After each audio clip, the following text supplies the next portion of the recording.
Olá, estudante! Eu sou a Larissa Balan e sou eu que vou conduzir hoje o nosso encontro para a disciplina de Mentalidade Criativa e Empreendedora.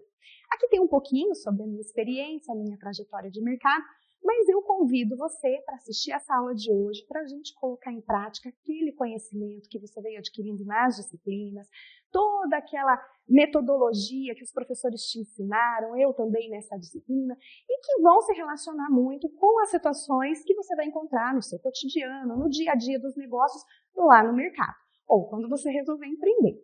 Então, bora junto aí nessa jornada, vamos fazer esse conhecimento ser aplicado, utilizado, e para você realmente entender que também vale a pena estudar a teoria para associar à prática. Então, eu te convido a conhecer a nossa situação-problema, o estudo de caso que a gente fez, elaborou especialmente para essa disciplina, que é o estudo de caso voltado para uma empresa de pequeno porte. Mas antes disso, eu queria relembrar um pouquinho com você o que a gente viu nessa disciplina. Então, a gente começou estudando um pouquinho o cenário empreendedor, aprendemos que o empreendedorismo no Brasil acontece de diferentes formas, mas principalmente por oportunidade e por necessidade. E você sabendo usar essas duas vertentes, você pode constituir negócios criativos, inovadores e muitas vezes renovar o negócio que você já está atuando naquela empresa que você trabalha, naquela empresa familiar ou na empresa que você tem vontade de empreender. Nós estudamos também características e comportamento empreendedor. A gente descobriu que existem uma série de situações e de comportamentos que podem ser desenvolvidos em todas as pessoas e que você pode associar, colocar em prática no seu ato de empreender. E quando você coloca eles em prática, claro que a chance de sucesso acaba sendo muito maior. Nós estudamos também algumas etapas que são importantes, que você tem que ficar atento para empreender, porque são fases que são cruciais para que você obtenha o máximo de êxito, o máximo de resultado lá na frente. Então, se você lembrar aí, puxar na memória, nós estudamos modelos de gestão, modelos de negócio, que vão te auxiliar bastante nisso. E, por fim, a gente estudou alguns métodos para validar realmente o negócio, como, por exemplo, a parte de branding, de marca, de desenvolvimento de marca. Estudamos um pouco até sobre a sua marca pessoal, que é uma coisa muito importante para quem vai empreender. Estudamos uma parte que está relacionada a finanças, mas não deixamos de lado lá a parte da comercialização. E estudamos muito hoje a relação do digital, da comunicação com o mercado, que é essencial desenvolver também essa presença digital para todo tipo de negócio, para todo tipo de porte de empresa. Lembrou aí? Posso dar sequência? Então vamos lá, vamos começar por aqui. Então o nosso caso proposto chama-se Dona Rosa e Senhor Alecrim. Vou contar um pouco mais para vocês sobre isso. Nosso caso vai começar com a história de um jovem chamado Antônio. Tem aqui um script para vocês verem. Antônio é um jovem de 19 anos, ele trabalha numa empresa familiar no ramo de produção de flores, e ele tem o pai dele, que é o Joaquim, que conduz a empresa, está lá anos à frente do negócio, sempre usa aquela frase: meu filho, um time que está ganhando, não se mexe. Será que é bem assim? A gente estudou um pouco disso aí no decorrer da nossa disciplina. E a visão de oportunidade, de inovação que todo negócio precisa ter, mesmo já estando muito tempo de mercado, já estando validado, consolidado, é necessário. Então, Antônio tinha muito essa visão, esse jeito de olhar para o negócio e percebia que existiam novas oportunidades ali, mas o pai Joaquim, muito conservador, sempre dava um jeitinho de parar ali o processo, dar uma segurada no filho. Mas aí, claro, que Antônio, esse jovem, acaba indo para a faculdade e lá na faculdade ele começa a ter contato com uma disciplina de empreendedorismo. A professora começa a ensinar para o Antônio algumas teorias que são muito importantes para o empreendedorismo, assim como a gente já estudou aqui, concorda? E uma dessas teorias que foi apresentada foi a análise SWOT. Lembra que você também aprendeu? Forças, fraquezas, ameaças e oportunidades. Quando a gente aplica essa ferramenta, seja em qualquer negócio, de porte maior ou de pequeno porte ou micro, ou aquele sonho ainda da empresa, a gente consegue olhar para fatores internos de uma empresa já existente e fatores externos. Se é um novo negócio, a gente pode começar a olhar para quais burocracias, quais métodos, quais modelos a gente precisa implantar internamente e olhar para as ameaças e para as oportunidades que estão lá no mercado. E foi assim que Antônio fez. Ele começou a olhar para a empresa familiar de produção de flores, para a pequena propriedade, e começou a perceber que existiam muitas oportunidades que ainda não tinham sido exploradas. As ameaças eram possíveis de controlar, como eles já estavam há anos no mercado, já vinham desenvolvendo, né, alternativas para lidar com algumas questões, e internamente haviam processos, né, métodos que poderiam ser inovados, melhorados. Não quer dizer que tinha que mudar tudo, mas quer dizer que existia espaço para o novo. Concorda comigo? E isso é o que a gente vê na maioria das empresas. Então, nenhuma dessas aulas, a professora trouxe para dentro da sala de aula uma situação problema. E disse assim, ó, me permitam ler aqui o slide para vocês seguirem. Se eu te oferecesse 150 mil reais para começar esse negócio, você faria? Ela fez uma provocação. Pensem aí num negócio. Se eu te desse 150 mil reais para investir nesse negócio que você está propondo, você faria? Você teria coragem de levantar mais 150 mil reais de capital para investir junto? Né? E qual seria o seu primeiro passo para ter certeza que o negócio, além de viável para o mercado, também é saudável para valer a pena, né, o investimento? Essas são perguntas que a gente tem que responder quando a gente quer empreender, né? Porque às vezes você tem o capital, então vale a pena arriscar aquele capital que já existe? A ideia é tão boa que valeria a pena você buscar capital com terceiros? Tudo isso é um grande decisor para você saber se o seu negócio, se aquela ideia que você tem liga, né? Dá resultado, dá para ir para frente, dá para investir. E foi assim que aconteceu. Antônio passou por esses questionamentos, parou, pensou, e claro que ele teve alguns insights. Ele já vinha estudando a propriedade familiar, ele já percebia que a empresa, que as flores, existiam várias oportunidades que ainda não tinham sido preenchidas, lacunas de mercados disponíveis para serem exploradas. Então, ele começou a pensar que sim, valia a pena sim. Mas, para isso, ele precisava dar um primeiro passo. O primeiro passo que ele fez foi o quê? Responder as 3 questões. E quando ele respondeu isso, ele ficou muito animado. Mas ele percebeu que existia uma oportunidade muito interessante aí. Que essa propriedade familiar, essa pequena empresa familiar, poderia se tornar, além de uma vendedora, né, direta para o mercado, uma distribuidora de flores. Abranger empresas de maior porte, como, por exemplo, supermercados, participar de feiras, atender outro porte de cliente, né? E ele percebeu também que existia uma sazonalidade na compra dessas flores. Eles não conseguiam vender flores todos os meses, até porque para produzir demora um tempinho. Então, de 12 meses, talvez eles não tivessem renda por 12 meses, talvez por 9, talvez por 8. E aí ele começou a pensar. O clima também era uma outra variável, né, lá do SWOT, que podia ser uma ameaça. Se o clima não colaborasse, as flores poderiam não brotar, poderia não ter a produção prevista, e tudo isso atrapalharia o negócio. Mas daí já era outro questionamento, né? O que eu poderia fazer para compensar isso? E olhando para essa situação, Antônio percebeu muito rápido que ele poderia diversificar. Olhando para o ciclo de produção de flores, que era determinado, ele também percebeu que ele poderia produzir temperos, ou seja, ele já tinha o know-how de produzir. Ele já sabia lidar com a terra, já sabia lidar com as mudas, já tinha toda a estrutura, então quem plantava a flor não ia sentir tanta dificuldade para plantar tempero, concordam? Faz sentido isso aí para vocês que estão assistindo? Então ele percebeu que a inovação que poderia ser implantada nessa empresa familiar seria a introdução de uma nova cultura, que seriam temperos. E os temperos também tinham um ciclo de produção relativamente rápido. Ele levantou essa informação dentro da pesquisa. Então, dava para compensar aí nos meses da sazonalidade e também dava para tocar junto com a produção de flores. Então, ele percebeu o seguinte, ótimo, a ideia é boa, mas ele entendeu que flor é diferente de tempero.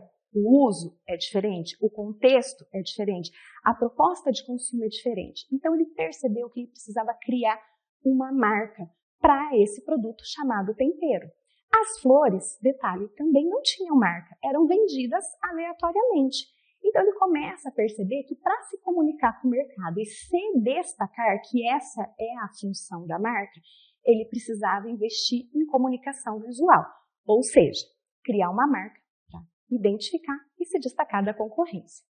E aí, quando ele percebeu isso, surgiram novas questões, como tudo na vida, né? Sempre que a gente acha uma resposta, vem novas perguntas. E aí surgiu essa questão aqui, ó. Como escolher o nome para uma empresa? Não é fácil, né? Será que eu vendo só num ponto físico, numa loja física, ou também vale a pena investir e partir para o digital? Qual poderia ser um diferencial competitivo que ele poderia destacar para mostrar para o cliente que está comprando que valeria a pena consumir a marca dele, o produto, em relação a todos os outros concorrentes que estão aí no mercado? Então, a gente começa a perceber o seguinte, lá na teoria que a gente estudou sobre marca, escolher nomes curtos para a marca, dependendo do produto que você vai lançar no mercado, se ele tiver uma característica mais popular para mercados de massa, talvez nomes curtos possam fazer mais sentido. Vender no físico ou no digital?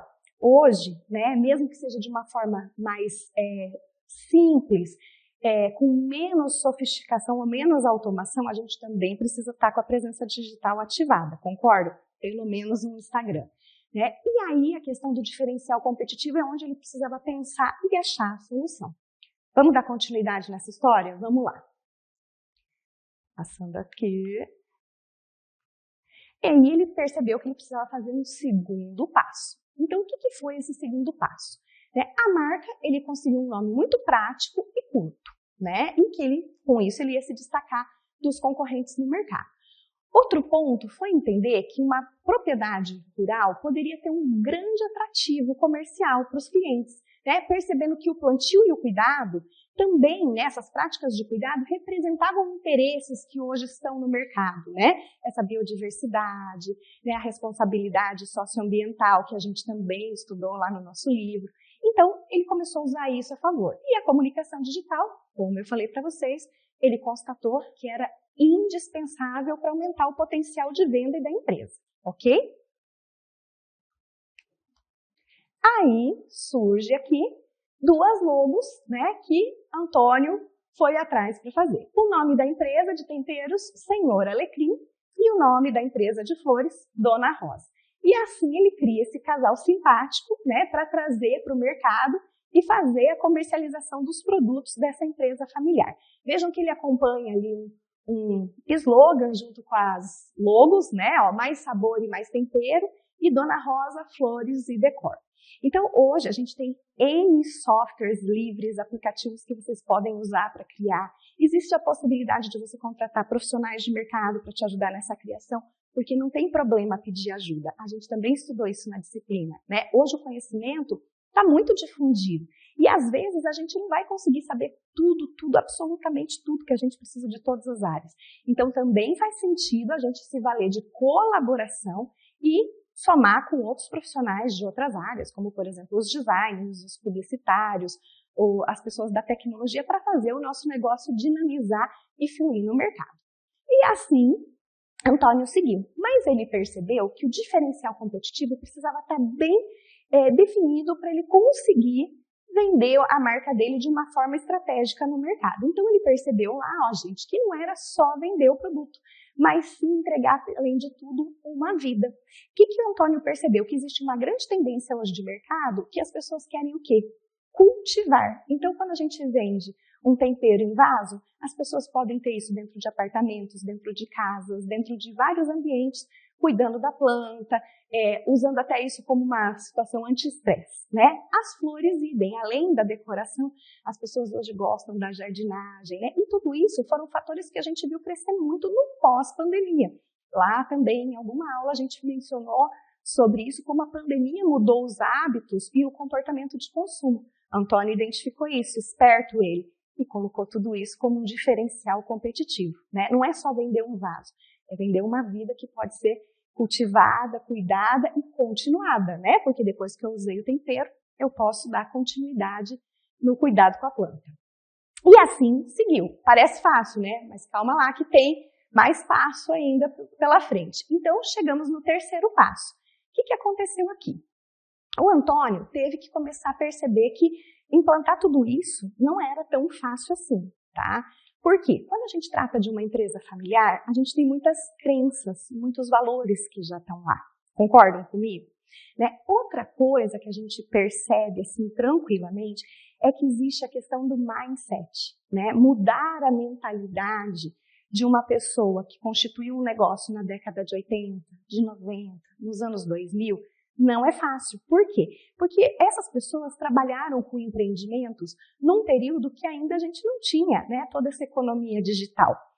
Tudo era mais fácil no sentido de menos concorrência, menos ferramentas tecnológicas para ter que lidar, né? E isso, às vezes, faz com que algumas pessoas, alguns empresários, né, um pouco mais experientes de mercado, tenham uma certa resistência a aderir a novas metodologias, a novas tecnologias, a novos métodos, né? Talvez muitos de vocês que estão aqui me assistindo hoje vão estar pensando por aí, né? Eu estou me vendo, professora, nessa história. Por quê? É isso, né? Quando a gente trabalha numa empresa de 30, 40 anos de mercado, às vezes a gente pode encontrar essa resistência. Quando a gente trabalha numa empresa de pequeno porte familiar, às vezes a gente pode encontrar essa resistência. Mas a gente também estudou junto que é muito importante fazer essa transição, essa mudança de mentalidade. A autora que a gente usou lá no nosso livro, fala que a mudança de mentalidade, a mudança de mindset, ela envolve, né, ter uma proatividade, ter um pensamento positivo, encarar determinadas situações com mais entusiasmo, mas também envolve, né, a gente pesquisar muito hoje em dia. Por quê? A gente acabou de falar aqui atrás, o conhecimento é muito vasto, ele está disponível aí em várias parcelas na internet. Mas a gente tem que ver se pessoas já testaram metodologias, se essas propostas de consumo fazem sentido. Na minha cidade, quantos habitantes eu tenho? Como é o perfil de consumo? Qual é a renda per capita? Tudo isso hoje, gente, está disponível com fácil acesso em sites aí de IBGE, tudo à disposição de vocês. Então, não é uma informação que está restrita. Outra coisa, muito importante, também buscar informação por cadernos de pesquisa. Hoje existem vários institutos, inclusive internacionais, que trazem muitos cadernos de pesquisa que você pode olhar tendências de consumo, movimentação de mercado e tudo isso disponível para vocês sem nenhum custo. E isso vai fazendo o quê? Vai formando todo um background, né? Um bastidor para você se fortalecer de informação antes de fazer a mudança, né? Antes de fazer a transição. Porque quando a gente faz uma transição, claro que sempre vai ter uma consequência. E o nosso trabalho, né, de estar estudando gestão, estar estudando empreendedorismo, é conseguir fazer análises que sejam tão boas que, de alguma forma, a gente minimize o máximo possível o erro, né? Eu sempre digo que uma estratégia não tem como a gente ter 100% de sucesso, né? Sempre quando você toma uma decisão estratégica, você assume uma nova forma de fazer negócio, você tem um percentual de sucesso e um pequeno percentual de fracasso. É para ser assim, né? A gente vai analisar as variáveis para tentar fazer isso. Mas nunca você vai ter 100% de certeza, porque o mercado é mutável. Ele pode mudar de um dia para o outro. E com essa mudança, às vezes, seu plano cai por lei. Então, inclusive no seu plano, na sua análise estratégica, que a gente também estudou nessa disciplina, você tem que prever, né, essas variáveis que a gente chama de incontroláveis, como, por exemplo, um fenômeno da natureza, uma situação política, uma situação cambial, se você tem um produto que é comprado, né, por um câmbio de dólar, de outra moeda estrangeira. Então, tudo isso são cuidados que a gente tem que ter. Antônio fez tudo isso, mas chega aquele momento fatídico, né?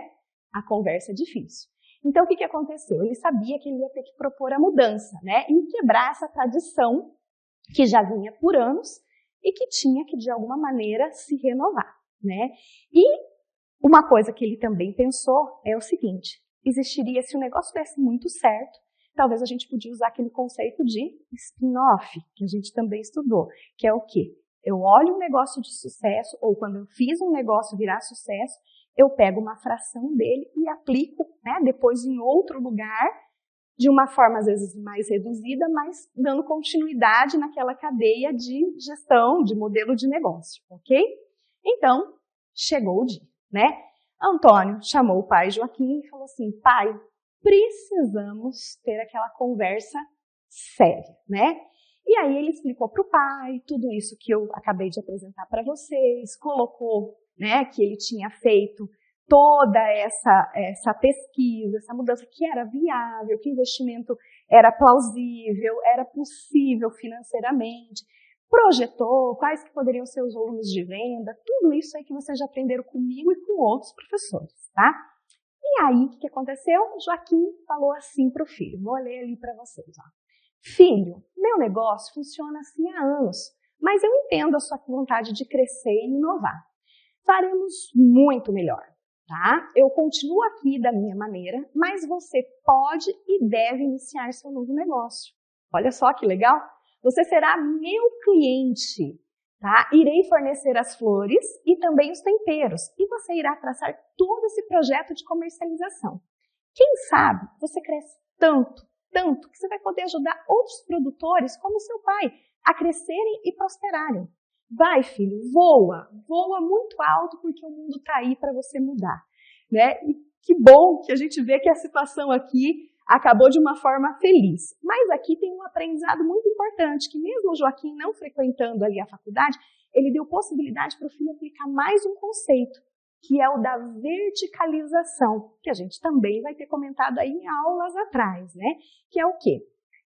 A gente já tem um negócio que funciona e aí eu não quero, às vezes, mudar esse modelo, mas o que eu faço? Eu crio uma empresa, que nesse caso aí da spin-off, verticalizo. Então, o que ele fez? Né? Em vez de mudar toda a estrutura, ele cria uma empresa aqui nova, né, do zero, para poder assumir esses produtos e fazer só, literalmente, a comercialização. São empresas distintas, ambas têm que dar lucro, ambas têm que pagar o que uma fizer para a outra, mas é uma modalidade hoje muito patente e muito crescente aí no mercado para modelos inovadores de negócio. Então, é uma coisa que você também pode observar e ver se você não pode fazer uma proposta ou criar um novo negócio a partir dessa ideia, tá? Mas ainda, para a gente ir fechando a disciplina, vamos fazer uma conclusão, porque a história foi feliz, concorda? Agora vamos ver como que acaba isso daí. Então, o que a gente percebe? Né? Que depois dessa conversa, Antônio pegou, né, esse pequeno recurso financeiro que ele tinha. Se a gente pensar R$150 mil para começar um negócio, não é um valor tão alto, né? Pensando na proposta da professora, mas eu quero te lembrar que tem gente que começa negócios com muito menos, né? Quando a gente pensa lá na vendedora de cocada, da pessoa que empreende dentro de casa, começa a ser, às vezes, com muito menos recursos, né? Mas ele pegou esse pequeno capital, adicionou um capital de terceiros, né? Que mais? Traçou um belo de um planejamento com metas, com ações palpáveis, né? E viu que tudo isso era possível de realizar no curto e no médio prazo. Muito importante também você ficar de olho nisso. Por quê? As coisas não acontecem com pote pirlim-pirlim, né? Tem o tempo de plantar e tem o tempo de colher. Faz bem jus aqui a nossa situação problema, né? E ele percebeu, né, que dava para ter um foco bem maior no longo prazo também na questão da sustentabilidade, que é realmente, né, um fator hoje muito cobrado no mercado. Ele também procurou outros profissionais para somar dentro do projeto dele, como eu falei para vocês lá anteriormente. Então, ele contratou serviços contábeis, serviço de marketing, tráfego pago, né? No caso aqui, ó, serviços contábeis, super importante. É a pessoa que vai te ajudar a formalizar a tua empresa, vai ajudar você a deixar tudo legalmente adequado, na parte fiscal, né? Isso é muito importante, tá? A melhor faixa de tributação, né? Então, usar esse serviço a gente precisa entender, mas a gente também pode somar com esse conhecimento de outros profissionais. A parte, né, de marketing é essencial e hoje o tráfego pago, né, gente? Também está fazendo muito sentido. Então, quando a gente contrata outros profissionais para ajudar, às vezes a gente potencializa muito o resultado. E aí, depois de algumas semanas de plantio, né, claro que veio a colheita e nasceu a Dona Rosa e o Senhor Alecrim, né? E aí, né, o que acontece? Então, constituiu a empresa? Acabou? Ah, agora é só sucesso? Claro que não, né, professora Larissa? Aí que começa a caminhada e a jornada empreendedora, né? A gente tem muito acesso a muitas informações aí na internet que o próprio Sebrae fala pra gente, né? Os 2 primeiros anos de qualquer negócio são críticos. É aquele período que a gente precisa cuidar da empresa igual se fosse uma criança, igual se fosse um bebê, mês a mês, monitorando, cuidando, olhando os relatórios, percebendo que a gente acerta em algumas coisas, que a gente erra em outras. Onde aconteceu o erro? Dá para corrigir. Onde aconteceu o acerto? O que eu fiz que foi muito legal? Vamos observar isso? Como eu posso replicar isso de novo, de alguma maneira, de uma forma mais inovadora? Tudo isso é indicador para você ficar de olho e fazer teu negócio dar certo, né? E aí aqui, ó, Antônio continua a sua jornada empreendedora e criativa, sempre com uma mentalidade que é possível, né, empreender no Brasil. Por quê? Lá nos primeiros slides eu falei para você que a gente empreende por oportunidade e por necessidade. Aqui no Brasil, o empreendedorismo ainda é muito mais por necessidade do que por oportunidade.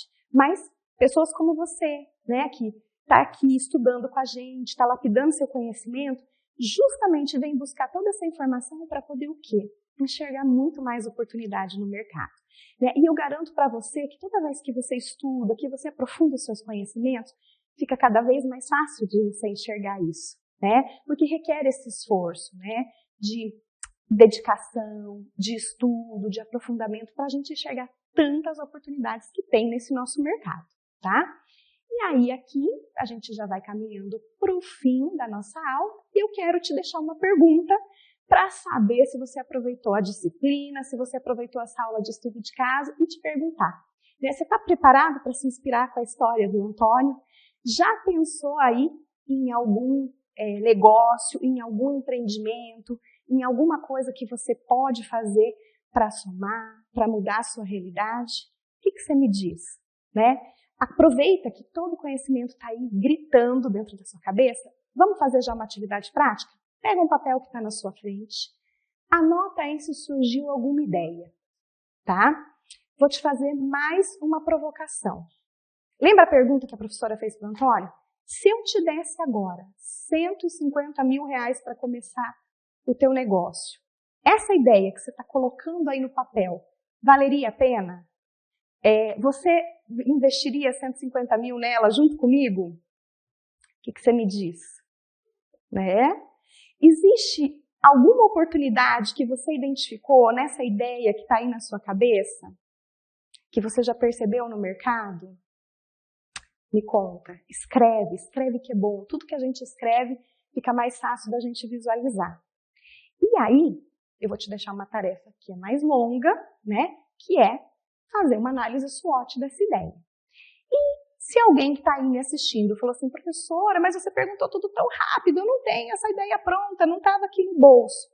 Fica a tarefa para você pensar aí nos próximos 90 dias, 180 dias, se tem alguma coisa diferente que você pode fazer.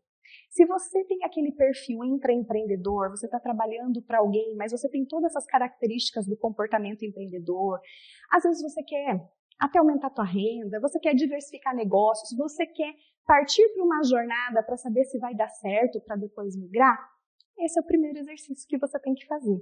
Tá vendo como a gente consegue pôr todo o conhecimento que a gente adquire numa disciplina em prática? Depende só do quê? Foco, né, e constância, tá bom?